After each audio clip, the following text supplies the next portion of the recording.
Ada satu fenomena teman-teman sekalian yang kita semua bisa lihat di depan mata kita, yaitu masalah kematian.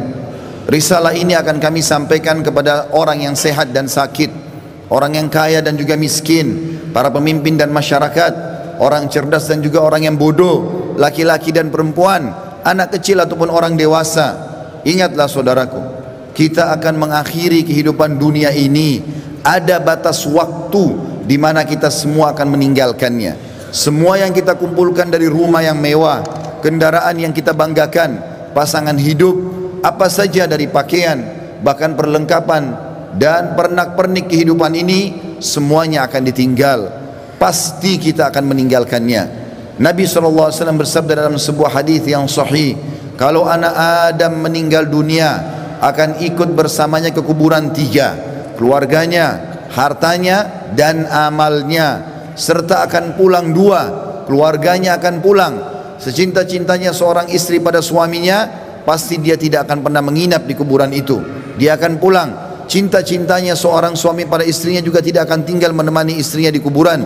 Orang tua dengan anak, teman dengan temannya, bawahan dengan atasannya, semuanya akan meninggalkan kuburan tersebut. Begitu juga dengan harta. Mobil semewah apapun hanya diparkir di pagar kuburan, setelah itu akan dibawa pulang menjadi warisan. Yang tinggal bersama kita hanya satu, amal kita, yang selama ini selalu kita lalaikan. Mikrofon masjid dengan keras, panggilan dari Allah, hayya 'alas shalah, hayya 'alal falah, ayo salat, ayo menuju kepada kemenangan, kita lalaikan. Orang miskin yang mengetuk-ngetuk kaca mobil, di sebelah rumah orang miskin tidak makan, mengulurkan tangannya, lalu syaitan membisikkan kuping kita mengatakan, orang itu masih muda, masih kuat. Lalu kita mengiyakan syaitan sehingga kita tidak mengeluarkan sedekah tersebut. Al-Quran hanya menjadi hiasan, berbangga-bangga dengan kertasnya, dengan sampulnya yang bagus, penerbitnya yang dikenal, atau yang bestseller yang dijual di pasar-pasar. Bukan lagi berfungsi sebagai ayat-ayat Allah, peringatan yang harus dibaca dan jadi prinsip hidup, hanya menjadi sebuah kenangan saja. Begitu juga dengan orang tua yang dilupakan, hanya kena jabatan yang sudah naik, harta yang sudah mulai melimpah, memiliki pasangan yang cantik, anak-anak yang banyak, sehingga orang tua di kampung halaman dilupakan. Telepon pun hanya setahun sekali. Tidak ada lagi kejar pahala dan surga dari kedua orang tua. Padahal seorang salafus saleh pernah menemukan salah satu orang tuanya meninggal, lalu dia menangis terisak-isak. Kemudian murid-muridnya menanyakan, kenapa anda menangis? Kata dia, sungguh satu pintu surga sudah tertutup untukku, maka tertinggal satu lagi.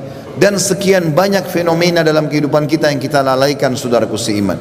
Dengarkan dan renungi baik-baik bagaimana Allah mengingatkan dalam kitabnya tentang masalah hari pulang ini. Yang pertama disebutkan di dalam Al-Quran surah Al-Baqarah ayat 281. Allah berfirman, dan kekal ditilawakan oleh orang-orang beriman sampai hari kiamat. A'udzu billahi minasyaitonir rajim.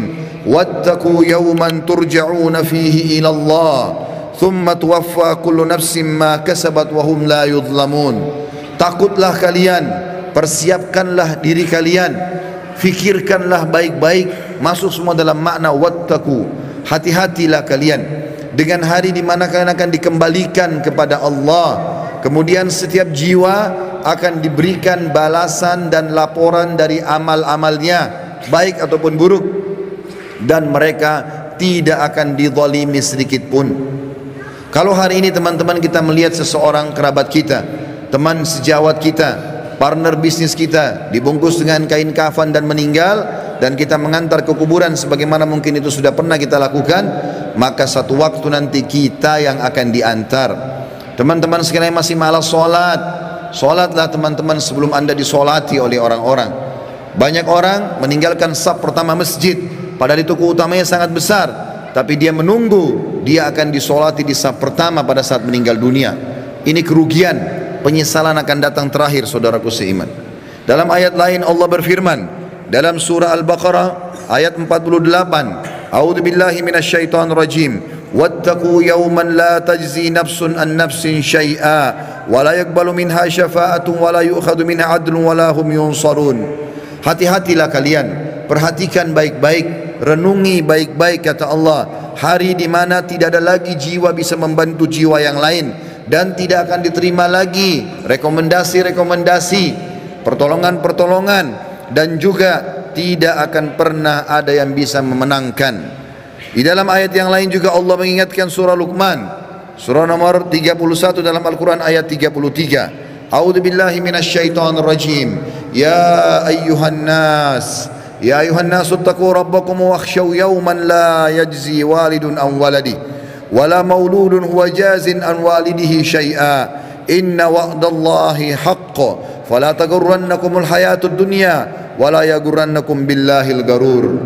Artinya, hai sekalian manusia, wahai manusia, Allah memanggil semua kita tanpa mengenal sukunya, bangsanya, jabatannya, status sosialnya, ataupun laki-laki dan perempuan, muda ataupun tua. Allah mengatakan, wahai manusia, takutlah kalian kepada Tuhan kalian dan khawatirlah terhadap hari di mana tidak akan ada lagi pertolongan, tidak ada orang tua bisa menolong anaknya, dan tidak lagi anak-anak bisa menolong orang tuanya. Sesungguhnya janji Allah pasti benar. Jangan kehidupan dunia melalaikan kalian, dan jangan sampai kalian terlalaikan. Allah subhanahu wa ta'ala mengingatkan di ayat yang lain, surah Al-Muzammil, surah nomor 39 ayat 17 sampai 19.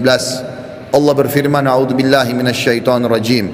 Fa kaifa tattaquna in kafartum yawman yaj'alul wildanu shiba. Bagaimana kalian bisa memungkiri hari di mana anak kecil pun bisa menjadi tua tiba-tiba? As-sama'u munfatirum bih, pada hari kiamat nanti maka langit-langit pun akan pecah. Kana wa'duhu maf'ula, dan itu janji Allah pasti akan terjadi. Inna hadhihi tadhkirah, ini adalah peringatan yang sangat bermanfaat. Faman syaa'a attakhadha ila rabbih sabila, siapa yang berakal maka dia segera mengambil jalan menuju ke Tuhannya. Saudaraku seiman, ada seorang soleh dulu kaya raya di zaman tabi'in di Irak. Dia lagi duduk di kebun kurmanya. Orang ini kebetulan sering ibadah, rajin sekali ibadah. Satu waktu dia pernah lalai beribadah. Ada beberapa waktu dari amal-amal sunnah yang dia tinggalkan, bukan amal wajib. Lalu kemudian di kebun kurmanya dia duduk, dan seringkali dalam beberapa hari di mana dia lalai itu, dia mengurus pegawainya memetik kurma-kurma yang masih segar, ditaruh di depannya, lalu dia menyuruh semuanya bubar untuk dia nikmati sendiri kurma itu. Dan kebunnya ini ditutup dengan pagar yang sangat tinggi, tidak ada yang bisa masuk. Maka pada saat dia lagi duduk menikmati kurma tersebut, tiba-tiba di depannya semak belukar ya, bergerak seakan-akan ada orang. Maka dia sambil marah mengatakan, siapa kamu? Begitu beraninya kamu masuk ke dalam kebunku tanpa izin. Maka tiba-tiba keluar dari semak belukar tersebut orang yang dia tidak kenal. Lalu orang itu mengatakan, sesungguhnya aku adalah sosok yang tidak butuh izin untuk datang ke tempat siapapun. Aku sosok yang selalu ditakuti oleh seluruh raja-raja dan orang-orang yang membongkok atau menyombongkan diri. Aku sosok yang selalu kalau datang tidak pernah terlambat dalam menyelesaikan urusanku. Maka tiba-tiba orang soleh dan kaya ini menundukkan matanya yang tadinya melotot karena merasa marah, tiba-tiba dia ketakutan. Lalu dia mengucapkan kalimat, apakah Allah masih memberikan aku kesempatan untuk kembali? Maka dia pun, orang itu pun mengatakan, masih ada beberapa waktu untukmu, maka bertaubatlah. Tiba-tiba orang itu menangis, kemudian dia angkat kepalanya, orang yang tadi menyampaikan berita itu sudah hilang. Teman-teman sekalian, kita tidak butuh menunggu kita sakit masuk ke ruangan ICU baru mati. Kita juga tidak butuh teman-teman sekalian untuk menjadi tua dan ubanan semua rambut kita baru kita meninggal dunia. Kita tidak butuh tiba-tiba teman-teman stroke ataupun tubuh kita melemah atau kulit kita keriput baru kita meninggal dunia. Berapa banyak anak kecil yang masih muda pada saat ajalnya datang semuanya meninggal dunia. Mati fenomena yang tidak bisa kita menghindar darinya. Perhatikan baik-baik, Allah berfirman di dalam surah Al-Imran, surah nomor 3 ayat 185. A'udzubillahi minasyaitonir rajim.